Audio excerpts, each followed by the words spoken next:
Hello and welcome to Department Profiles. I'm Mark Crosby of Quincy Access Television. Thank you for tuning in. Department Profiles is about, what the title of the show simply states. It's taking a department in the city and doing a profile on it. Today we have the Chief of Police, that would be Chief Mark Kennedy, with us, and we will be talking about his department, the Quincy Police Department. So Chief, welcome back to Quincy Access Television. Thanks, Mark. Appreciate you having me. It's a pleasure to have you in. First, congratulations on your appointment as Chief. We will go to that in just a second. We do have your swearing-in ceremony and then a couple of remarks that you had made. But before we get there, talk about you and your involvement in law enforcement and your, I suppose, career paths. You are an attorney, which I thought was interesting, but helpful in your role as chief.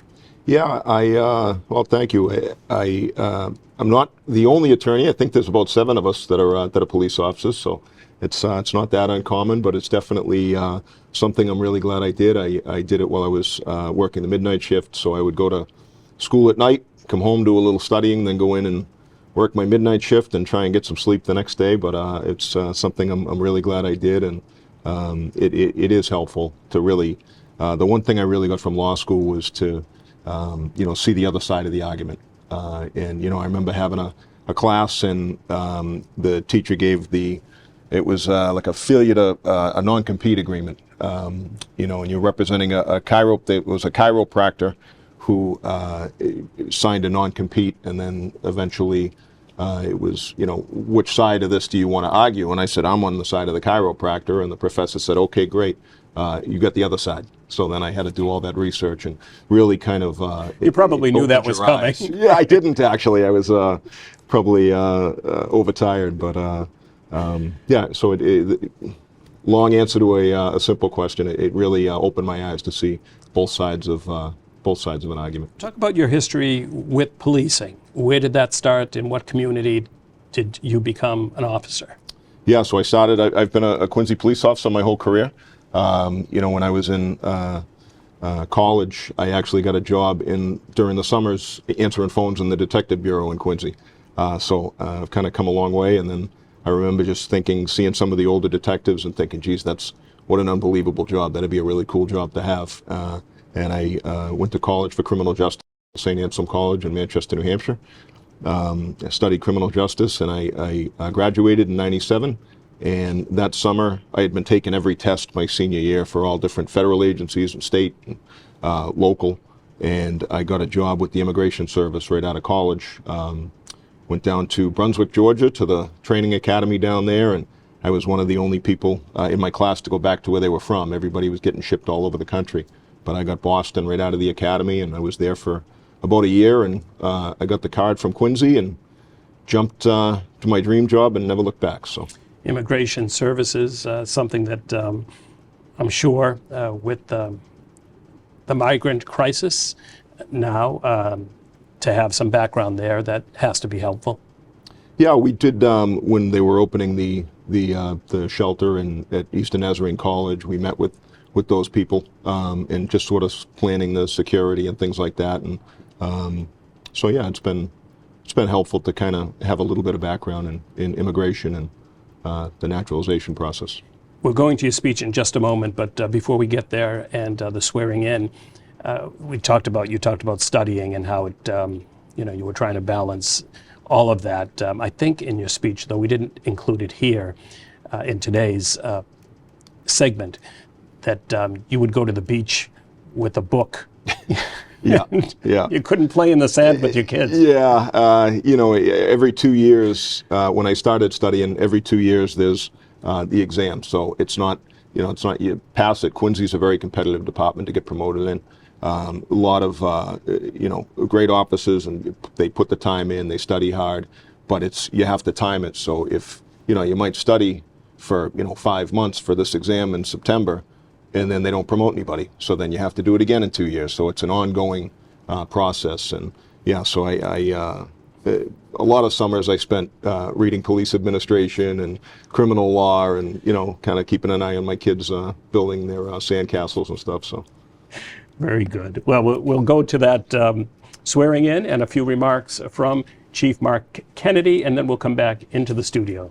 I, Mark Kennedy, I, Mark Kennedy, do solemnly swear do solemnly swear that I will bear true faith and allegiance that I will bear true faith and allegiance to the Commonwealth of Massachusetts, to the Commonwealth of Massachusetts, and I will support the Constitution thereof, and I will support the Constitution thereof, so help me God. so help me God. I, Mark Kennedy, I, Mark Kennedy, do solemnly swear and affirm do solemnly swear and affirm that I will faithfully and impartially that I will faithfully and impartially discharge and perform discharge and perform all the duties incumbent upon me all the duties incumbent upon me as Chief as Chief of the Quincy Police Department, of the Quincy Police Department, according to the best of my ability according to the best of my ability and understanding, and understanding, agreeably agreeably to the rules and regulations of the Constitution to the rules and regulations of the Constitution and the laws of the Commonwealth and the laws of the Commonwealth, and the ordinances of the City of Quincy. and the ordinances of the City of Quincy, So help me God. so help me God. I, Mark Kennedy, I, Mark Kennedy, do solemnly swear do solemnly swear that I will support the Constitution of the United States that I will support the Constitution of the United States. When I graduated from the police academy nearly 25 years ago, I remember our training lieutenant, Vincent Flaherty, telling us, "The police academy taught you how to be cops. Now we're going to teach you how to be Quincy cops." I didn't realize what he was saying at the time, and it took nearly 17 years for this sentiment to be described in President Obama's 21st century policing report. But what soon to be Captain Flaherty was essentially telling us that day was that the academy taught us to be warriors, but to be a Quincy cop, you need to be a guardian of the community. The current state of the Quincy Police Department is strong and its future is bright. My command staff and I will continue to push forward, to innovate, build coalitions, and look for ways to stay ahead of the curve. We will continue to provide the best police services to the citizens of Quincy while embracing the guardian mindset that has for decades been at our core. To the men and women of the Quincy Police Department, both sworn and civilian, I want to let you know that I have your back. And I'll work hard on your behalf to ensure that you have the tools, training, and support that you need to do your jobs safely and come home to your families at the end of your shifts. My management philosophy has always been rather simple: take care of the people that I work with and be accountable to the people that I work for, the citizens of Quincy. There you have it, the swearing-in ceremony and a few remarks. Chief, one of the things I noticed, one of the comments that you said that you were, I guess, told was there are cops and there are Quincy cops. Right. Talk a little bit about that. Yeah, it was Vinny Flaherty, who was our training lieutenant when I first got on, and it's kind of cool that his son Brian is now the current training lieutenant, and his son Dan's on the job too, both great officers. But yeah, Captain Flaherty, we talked about that when we get out of the academy. You know, you're full of gusto and you think you're going to be taking down the cartel, and you know, he says, listen, it's a little different here in Quincy. You know, if you're working and you see a basketball hoop without a net, call the DPW. Get on things like that, little quality of life things, and you know, just to make sure that you're there to help people. You know, and that was really always drilled in the Quincy Police Department. Now, is there still a thing called community policing? Sure. Yeah. And a lot of those cops in those communities might actually take on a basketball game, right? Right. Well, so we have a unit, community services unit, that is sort of encompasses not only the community police unit, but also our mental health clinicians. You know, they do, you'll see them up in the square on the bicycles. They call it the Cobra unit. But really, years ago, I'd say probably 25 years ago, the entire department sort of focused on community policing. It wasn't just a unit. It was bred in the entire department. So officers bid an assigned area. They work that area. You know, whether you're a day officer and you work in a certain car in North Quincy, that's your area. And, you know, it was, you get to know the people, you get to know the business owners and things like that, and you're there all the time. And there's a certain beat, they call it beat integrity, you know, that you take pride in your area. So is it the beat cop? Basically, yeah. I mean, we have 13 sectors in the city, and officers bid which sector they want to work on a yearly basis. So when they're there, you'll have, say, the North Quincy 776 is going to be that officer from 4 to 12. Is 4 days on, and then the 2 days off, there'll be a fill-in. But there are also the officers that might work two days in West Quincy and 2 days in North Quincy. So they have that same area as well. So it's really kind of bred into our department that, you look after your area and you look after the people in your area. And so you've answered my question. Community policing is alive and well. It is. Yeah. We were very fortunate years ago. I believe it was under Chief Frayne that changed the way the department operated. They used to do a split. You might work 4 to 12 for 2 nights, and then a midnight shift for 2 nights, and so you were all over the place. And they really redesigned the department. I think it was just before I got on, so a little over 25 years ago. I would imagine having a community police officer, the folks in that community feel a certain level of comfort, and they can go to this person that they feel they know, Right. because that person has spent so much time in that community. Yeah, every ward has an officer that's assigned to it in our community policing unit, community services unit. And they address a lot of the quality of life things and free up the patrol cars from so that they can respond to other emergencies and things like that. And a lot of times, if it's, say, a neighbor problem or something, or a business that's maybe leaving their dumpster unsecured or something like that, little quality of life things that affect the neighborhood, the officer, if they will address it, but then they'll submit it to community services for follow-up, and that ward officer can really kind of keep an eye on it and almost put it on like a preventative maintenance schedule, so they could check back in and make sure things are working out. One of the items I picked up from your speech was national policy best practices and how Quincy has taken the lead. Yeah, and a lot of things, Mark. Long before my time with domestic violence, there was a time, believe it or not, in this country where officers and police departments across the country had a completely different approach towards violence in the home. That it wasn't a police matter; it was a matter best dealt with, between the husband and wife. And a lot of times back then, it was, hey, take a walk and cool off. And the Quincy Police Department, as I said in my speech, embrace their guardian mindset, and they work with the district attorney's office. I believe that was under Lieutenant Frayne, was big into that. They work with DA Delahunt. They work with Quincy District Court, and they changed the laws. And we became the first department in the country that started arresting people for violence in the home.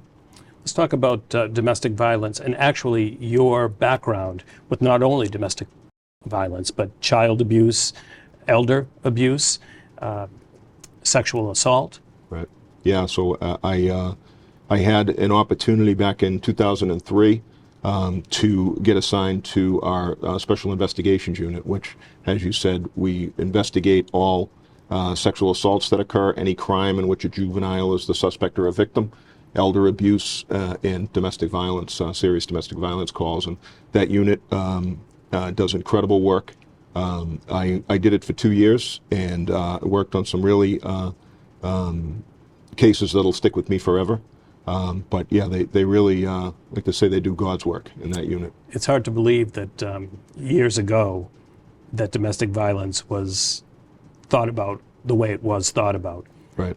Because, as we know, domestic violence is very serious, sometimes resulting in death. Oh, absolutely. And unfortunately, we've seen it here in Quincy where that happens too. So we take it very seriously. And we have a full-time advocate, domestic violence advocate, that works right out of the police station, Danielle, and she's fantastic. She works with our Special Investigations Unit, and they do follow-ups when we go out and we have an incident where there may be a domestic violence call. We have complete these forms with Dove, domestic violence ended, and Maureen I'm sorry, not Maureen, it used to be Maureen Flores, now Danielle. She'll do follow-ups with people and get them any services and help that they might need. Let's talk about mental health, because that obviously can dovetail into domestic violence. Talk about the concentration, maybe recent concentration on mental health, and what the Quincy Police Department is doing about it. Sure. Yeah. Again, became one of the first departments in the state to embed a mental health clinician in our department. We've been doing that. She's probably 15 years now, and it's worked out great. The mayor has been incredibly supportive of the program. He sees the need for it, and he just gave us the authorization to hire a second full-time clinician. So she's going to be starting next month. So we're very excited about that. We'll have a clinician on days and on evenings now as well. So. The opioid epidemic, still an epidemic. It is, unfortunately. We have seen a real uptick with fentanyl. It's synthetic. It's cheaper to make. There's no growing season like there is for heroin. So people are literally making it in their basements, fentanyl. And what we're seeing now is a big increase in what's called pill press operations, where these people are actually taking fentanyl, combining it with a binding agent, and they have press machines that crank out thousands of pills that are made to look like either oxycodone. We've seen Adderall, fake Adderall pills containing methamphetamine. So it's bad, and some of these people out there think that it's a pill that comes from a pharmaceutical, but it didn't. Somebody made it in their basement or in a pill press operation with no degree in chemistry, and you don't know what the concentration of fentanyl is in the pill.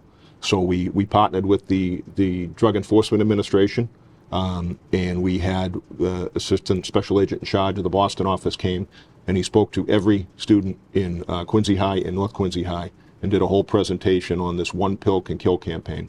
Because you really don't know. It could be the first time you try it, and that's what kills you. So we take it very seriously. Our drug unit is out there. They're incredibly active, and our goal is to make it a hostile environment in the city for people to come in and sell that poison. I was going to ask, and you kind of touched upon it now, but what does the Quincy Police Department do in regard to the schools and your presence in the schools? Yeah, so we're out there. We have our school resource officers in all the high schools, and we have them assigned to the middle school, the middle schools, I should say. And we're pushing the message out. We're trying to reach kids. Again, being what we call the guardian of the community, the Quincy Police Department, under the leadership of Chief Keenan and retired Lieutenant Pat Glenn. We were the first department in the country to equip all of our officers with nasal Narcan. Which is instrumental in reversing these overdose deaths. And I can tell you, since the program started, Quincy police officers themselves have saved thousands of lives. The District Attorney, Michael Morrissey, has done programs on just that in the studio. So congratulations to the department for really making a difference there. Yeah, we're out there. We do follow-ups now when somebody overdoses. Our community services unit we'll go out there with our mental health clinician and just do follow-ups. And hey, do you need anything? Can we help you? And when we just started a program when we may arrest somebody who clearly has an issue with opioids, and we'll offer them Narcan before as they're getting bailed out or whatever. And hey, if you like it, take this with you. And hopefully we could just try to push that message out and save as many people as we can from this disease. Let's talk about pedestrian safety, because that has been a hot item in the news, not only in Quincy, but in surrounding communities. It's a problem. It is a problem, and we stepped up our enforcement efforts citywide. We reinvigorated our traffic unit. We have a full-time captain, sergeant, and we added 2 more officers into traffic that are just basically specifically going out there on the day shift and the 4 to 12 shift, and they're targeting areas where we're seeing problems. But we're not going to enforce our way out of it. There is an element where people have to take responsibility. We crosswalk safety, and we've unfortunately seen some pretty bad pedestrian accidents recently. And we're just trying to, stay out there as much as we can and just alert the public. And, we're doing our best, but it's nothing that we can do on our own. We really need the community to help us out and, pay attention. And we should mention that those are both pedestrians on foot and those that ride bikes. There are, I believe, 2 ghost bikes in the city. I've seen those, yeah, on McGrath Highway, and I believe another one on Newport Ave. But yeah, it's, I think talking to other police leaders, not just in Massachusetts, but around the country, I think like after COVID, that everybody's saying that people are just driving crazy now after COVID. We were locked down for a while, and, we statewide went through a period, even during COVID, where to minimize contact with people, it was sort of discouraged stopping cars, because you don't want to have that interaction with people and potentially expose, the motorist or the officer to COVID. It was a really scary time, but we've really stepped it up. Our efforts to enforce traffic safety. I think when you drive around the city, you'll see more cars getting stopped, and we're doing our best to get the message out that we are out there, and we're targeting aggressive drivers. And it's a busy city, let's say is. that. It It is. certainly is. Right. Let's talk about some ongoing programs. My colleague just did an interview regarding the boating safety class. Talk about that. That's ongoing, and also what's seasonal, but it happens every year. Yep. And then talk about the self-defense class. Sure. Yeah, our Marine unit is very active. They do a great job. We are a city, as you know, with 26 miles of coastline. We have some very active marinas, and our officers are out there in the Marine unit, not only enforcing the laws on the ocean, but also assisting people, helping people out, and part of that is educating them before the boating season. So under the leadership of Lieutenant Bob Gillen, they run some really great classes. My brother took one last year, and he couldn't say enough great things about it. So, just sort of getting, an ounce of prevention type of thing, right? So they're out there, and I'd encourage anybody to sign up for their classes if you're considering getting out on the water and learning the rules of the ocean, I guess you'd say. Absolutely. I know often one of the, biggest mistakes are life jackets, and folks not thinking they need the life jackets. I can Right. tell you as one that has needed a life jacket that you certainly need to protect yourself. And those that think boating is just going out in a motorboat, that's wrong too, a kayak. Right. Yeah, we've You have to respect the unfortunately- water. We've unfortunately seen that with the jet skis, where they are out there, they're enforcing the laws in the ocean, but people do have to take responsibility and learn what they're doing. And like you said, life jackets, and I know with kayaks and things like that, it's important. The Coast Guard always puts it out to put your name, contact information on your kayak. So, if it does, say you're on the beach and it washes away, we do get calls for unattended kayaks, and you're searching for people in the water when they don't realize that they left it on the beach and the tide took it out, Right. and they're home safe. So we put that message out to people too, if you are going to be on one of those crafts, to write your name and number on it. And on the side of self-defense classes? Yep, we're running those as well. We do the RAD class. So anytime we have one of those coming up, we'll put it out on our social media so people know when to sign up for it. But we've been doing them, and they've been incredibly well received as well. The officers that do it do a great job, and they're really passionate about it. So We now are going to end, I guess, on the Public Safety Headquarters, and we do have some video footage of the topping off ceremony, and you can tell us who is in that video. Of course, Okay. 2 of your daughters are Sure. there signing their name, but as this footage plays, there they are. You're signing Yeah. your name first, I guess. that's my daughter Ava there, and my daughter Ainsley in the jacket. Now, we said be interesting to see, because you have 2 other children as well. I do. If anyone follows you into the police department, if they choose that as a future career. Yeah, my boys are 16 and 14, so they still have some time to figure out what they want to do, but obviously I'll support whatever they decide to do. So talk about the Public Safety Headquarters as we see this beam. This beam will actually be lifted and put on top of the structure. Talk about that and the importance of this facility for not only, I suppose, the Quincy Police, but public safety in general. Yeah, it's I can't say enough about Mayor Koch's vision for this building and the commitment to, like you said, not only the police but the fire services. You know, their headquarters is, they're really crammed into a very old building there, and as you see it going up there, it's pretty cool. This is going to be a state-of-the-art facility, and like the mayor says, he's building it to last 100 years, you know, so there's room to grow. The entire fourth floor is going to be roughed out but unfinished. So that was one issue. You know, if you study, I'm a sort of a history geek, and I studied the history of the Quincy Police, and you know, we've always sort of been outgrowing our buildings. So you know? you've always kind of been bookish. Yes, yes. There's a great book, the Long Blue Line, the history of the Quincy Police Department, and it talks about, you know, going from the first jail cell in the basement of the old town hall, which you can still see in That's the right. basement of City Hall.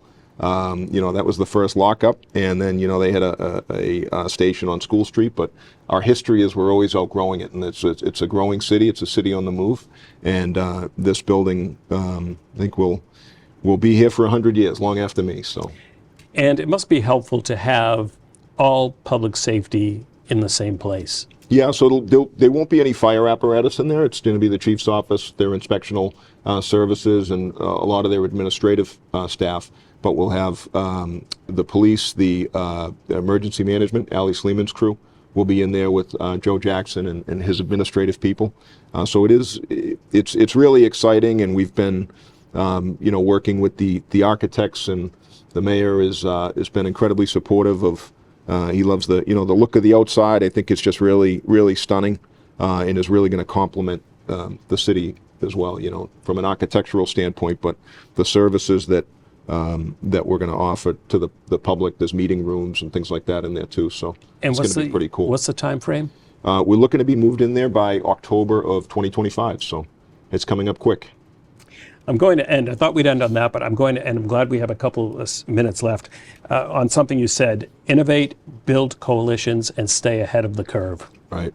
Yeah, that's sort of my marching orders when I took over. Is I follow a long line of some really impressive police chiefs and some things that department members have been able to do. Like I said, the Narcan program, the domestic violence program, the mental health clinicians, and really just trying to stay ahead and see what else is, you know, what's new.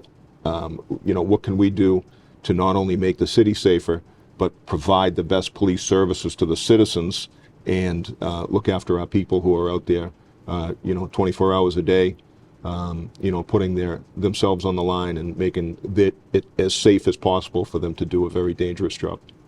Well, Chief, I want to thank you for stopping by and chatting and talking more in depth about your department, certainly informing me and the residents of the city. Yeah, appreciate it, Mark. I'll come back anytime. This was great. Thank you. Good. Love to hear that. Thank you. And thank you at home for watching, and please continue to watch Quincy Access Television for more programming just like this.